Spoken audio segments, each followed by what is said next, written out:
In the year 2000, Argonaut Games would develop Alien Resurrection for the PlayStation 1.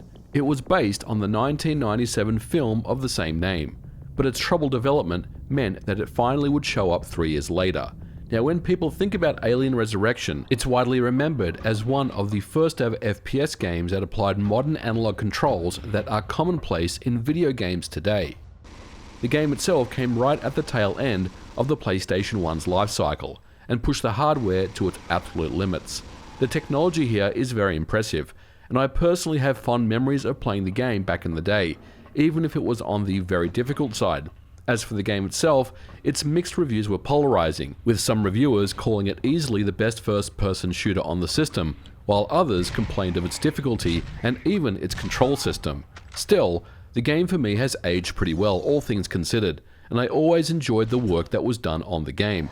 It ties in with the movie wonderfully well, and it easily captures that feeling of insecurity, because you know a xenomorph is just beyond the next corridor. But we're not here to reminisce about Alien Resurrection as a game.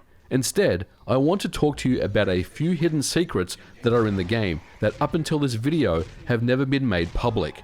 This information has been provided directly from one of the developers who worked on the game, Martin Piper, and he's given me the all clear to talk about it.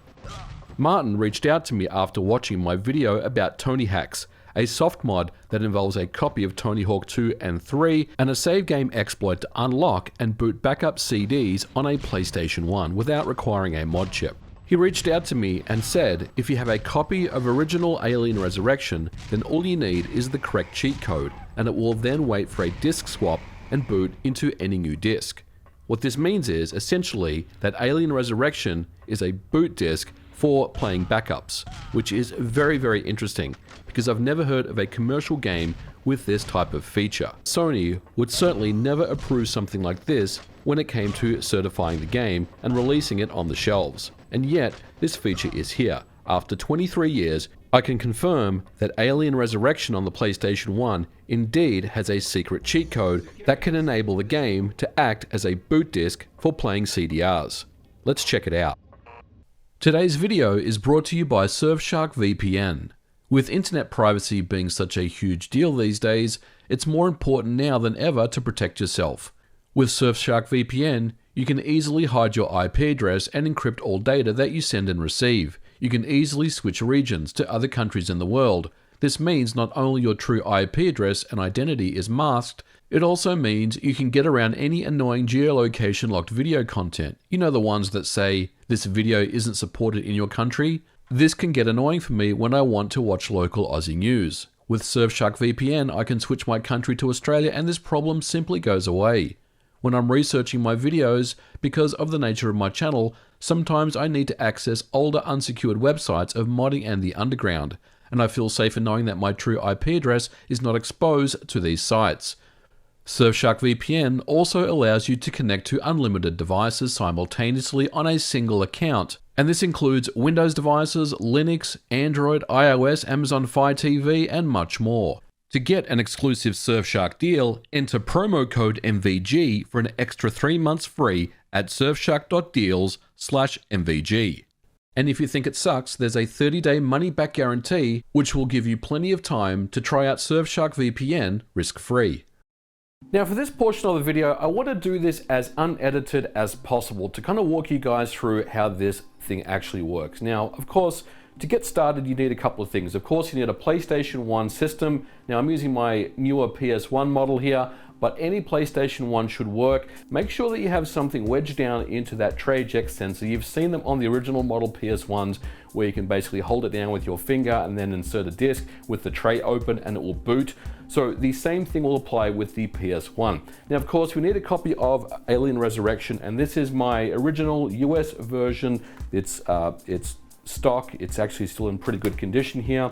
Now we're going to reset the system so it boots up, and as you can see, it's spinning. And of course, with the little piece of cardboard here in the tray eject, that means we can boot the game without having the tray closed, and this is going to become important. Otherwise, the hack itself will simply not work. Now, this particular hack does rely on basically using a button combination to access. So I'm going to walk you through that here. In order to run this hack, what we need to do is go into the options menu, And from here, we need to basically unlock the cheat menu. Now to do that, what we want to do is press the circle button, then the left on the D-pad, then right on the D-pad, then the circle button, then up on the D-pad, and then R2. And as you can see, the cheat menu is now opened up. So we can go in there and you can see we've got access to the cheat menu where you can basically do level selects and have infinite ammo and health and whatnot. Now we're going to show you a couple of new codes that no one has ever seen before. The next one is a more advanced cheat menu, I will say, that offers a little bit more features. And to get into that particular menu, what you need to do is press R1 down on the D-pad, R1 right on the D-pad, L1 up on the D-pad, L2, and then the circle button.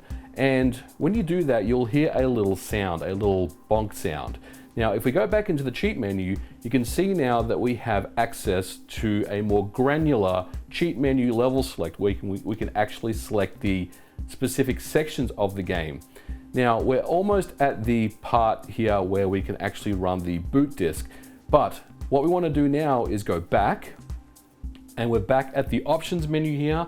Now, to access the super secret code, which is what Martin Piper is calling it, what we want to do is press left on the D-pad, up on the D-pad, right on the D-pad, down on the D-pad, right on the D-pad, up on the D-pad, left on the D-pad, square, triangle,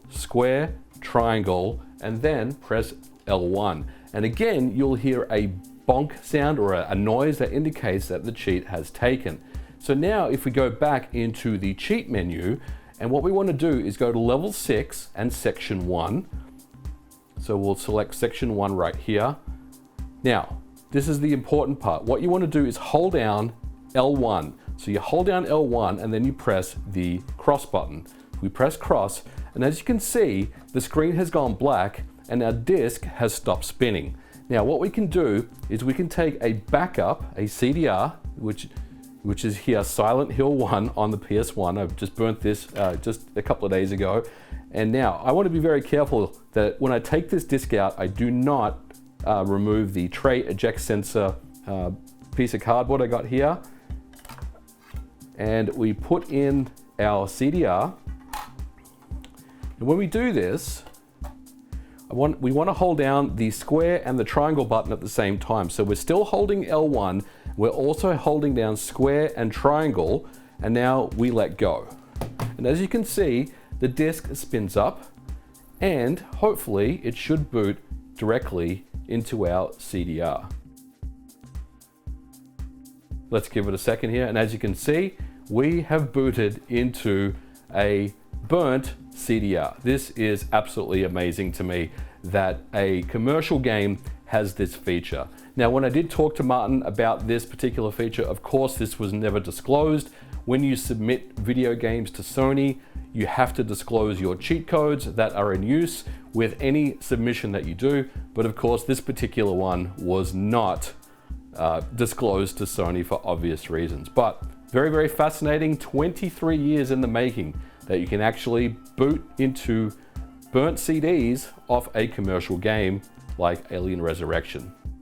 Now, according to Martin, Alien Resurrection was potentially to be a multi-disc game, and this particular feature was a technology test to see if discs could be changed without resetting the PlayStation 1, and he didn't believe that any of the other developers who worked on the game were actually made aware of it. Certainly not Sony, who would have instantly kicked it back to the developers to remove. As for how it works, well, it's pretty simple. The PlayStation has a stop disk API call that stops the drive, allowing for a disk to be changed and maintaining memory without a full reset. Now, this by itself is nothing special. There are many multi-disc games on the PS1 that do exactly the same thing. The difference here is that the game specifically has code that loads in a new executable on the new disk and starts it up. Now, the reason why the tray eject sensor has to be held down is because anytime the PS1 detects a new disk has been inserted, it will attempt to perform the wobble groove protection check. I confirmed this by swapping in a North American game disc, and that booted right up. But without the tray eject sensor being disabled, no backup or different region disc will boot. Now finally, I did check the cutting room floor who did outline this particular code. but they said its use was unknown, so we can finally solve this mystery. Of course, it's not a particularly useful trick these days, but it's a very interesting discovery, and I did want to give a huge thanks to Martin Piper for letting me know all about it and helping me get it up and running. Martin has an awesome YouTube channel that dives deep into various Commodore 64 technical analysis of how games were made. Definitely my kind of channel, so show him some support, throw him a sub, and let him know that I sent you. And with that, we are going to leave it here for today's episode. Thank you so much for watching. If you did like it, let me know your thoughts in the comments below. As always, please don't forget to leave me a thumbs up, and I'll catch you guys in the next one. Bye for now.